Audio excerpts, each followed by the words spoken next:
Good morning students. आज के lecture में हम डिस्कस करेंगे नए चैप्टर के बारे में जिसका नाम है प्रत्यावर्ती धारा के मौलिक सिद्धांत या एसी फंडामेंटल्स। इसमें हमारा पहला हेडिंग है generation of alternating voltage and alternating current. देखिए क्या है, यह है सही है कि प्रत्यावर्ती वोल्टेज का उत्पादन एक कुंडली को चुंबकीय क्षेत्र में घुमाने पर चुंबकीय क्षेत्र घुमाकर तथा कुंडली को स्थिर रखकर किया जाता है, जैसा कि चित्र ए और बी में दिखाया गया है।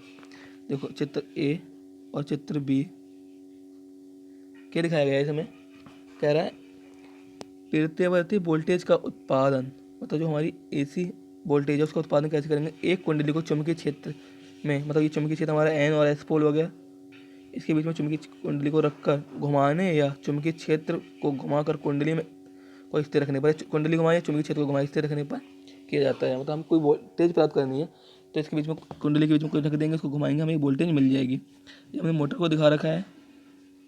देखिए हमारे स्टेटर हो गया, मोटर हो गया, रोटर हो गया।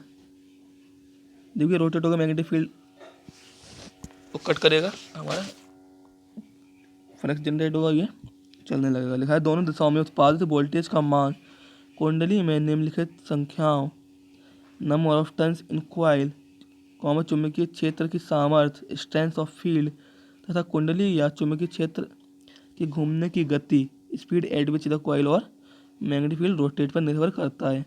प्रत्यावर्ती वोल्टेज अल्टरनेटिंग वोल्टेज उपरोक्त समझाए गए तरीके में से किसी भिन्न द्वारा उत्पन्न की जा सकती है, परंतु आजकल चुंबकीय क्षेत्र को घुमाकर प्रत्यावर्ती वोल्टेज अल्टरनेटिंग वोल्टेज उत्पादन करने का तरीका ज़्यादा अपनाया जाता है।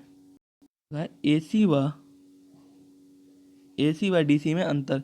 किसी पूर्ण क्लोज सर्किट में इलेक्ट्रॉनों के प्रवाह को वैद्युत धारा कहते हैं। कोई परिपथ अगर बंद है उसमें इलेक्ट्रॉन फ्लो हो रहा है, उसके प्रवाह को वैद्युत धारा कहते हैं। वैद्युत धारा दिष्ट धारा अथवा प्रत्यावर्ती धारा हो सकती है। पहला क्या है, दिष्ट धारा। डायरेक्ट करंट क्या होता है, दिष्ट धारा के अभिलक्षण निम्न होते हैं। पहला क्या है, यह परिपथ में सदैव एक दिशा में प्रवाहित होती है। ठीक है, डीसी करंट क्या होता है, एक दिशा में प्रवाहित होता है।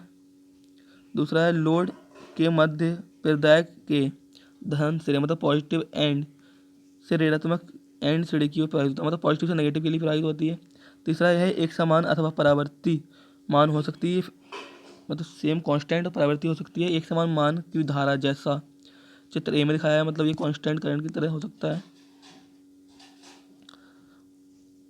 दिखाया गया। तथा अपरिवर्तनीय दिष्ट धारा कहते हैं, जिससे चित्र बी में दिखाया गया है। इसको स्पंदित दिष्ट धारा भी कहते हैं। और अल्टरनेटिंग करंट।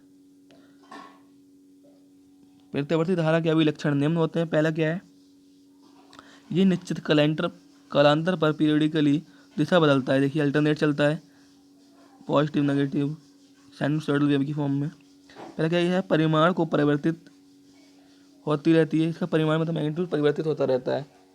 चित्र सी में प्रदर्शित की गई है कि प्रत्यावर्ती धारा सदैव अथवा परिवर्तित अल्टरनेटर से प्राप्त की जाती है।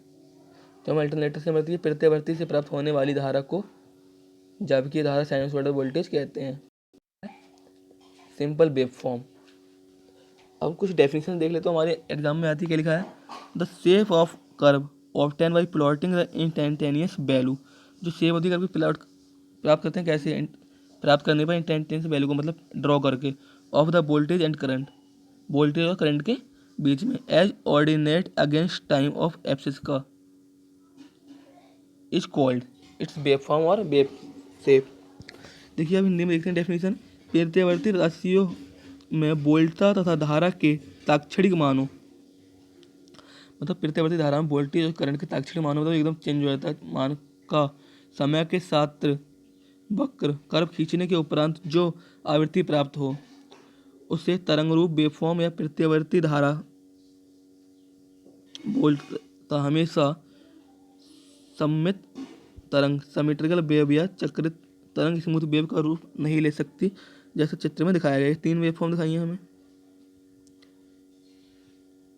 तीनों ड्रॉ कर लेना। अब आता है cycle. One complete set of positive and negative values of an alternator quantity known as the cycle. मतलब एक कंप्लीट चक्कर पॉजिटिव और नेगेटिव वैल्यू साइकिल की वैल्यूज का क्या कहलाता है? साइकिल। किसी प्रत्यावर्ती, हिंदी में देखते हैं, किसी प्रत्यावर्ती राशि के धनात्मक और ऋणात्मक के प्रत्येक युगल के एक चक्कर को घूर्ण कहते हैं। आवृत्ति की बात करते हैं। 1 सेकंड में पूर्ण हुए चक्करों की संख्या को प्रत्यावर्ती राशि की आवृत्ति कहते हैं। मतलब द नंबर ऑफ साइकिल्स पर second is called frequency of alternating quantity. तो 1 सेकंड में पूर्ण चक्करों की संख्या को प्रत्यावर्ती राशि की आवृत्ति कहते हैं। F = 1/T होता है हमारा। आता है आवर्तकाल। किसी प्रत्यावर्ती राशि कॉमन ब्रैकेट में धारा या वोल्टता द्वारा एक चक्कर में पूर्ण किए गए समय को चक्र काल या आवर्तन काल कहते हैं। मतलब कोई हमारी प्रत्यावर्ती धारा है वोल्टेज का, उसको एक चक्कर में पूरा किए गए, 1 सेकंड में पूरा किए गए चक्कर को चक्रण काल कहते हैं। आता है हमारा आयाम एम्पलीट्यूड। किसी प्रत्यावर्ती राशि के एक चक्कर के धनात्मक अथवा ऋणात्मक अधिकतम मान का उसका आयाम होता है। मतलब किसी प्रत्यावर्ती राशि के एक पूर्ण चक्कर के धनात्मक अथवा ऋणात्मक अधिकतम मान, जो उसका धनात्मक या ऋणात्मक कोई सी उसमें एक चक्कर में कोई सा भी अधिकतम मान हो रहा है, उसको आयाम कहते हैं। द मैक्सिमम वैल्यू पॉजिटिव और negative of an alternative quantity is known as amplitude.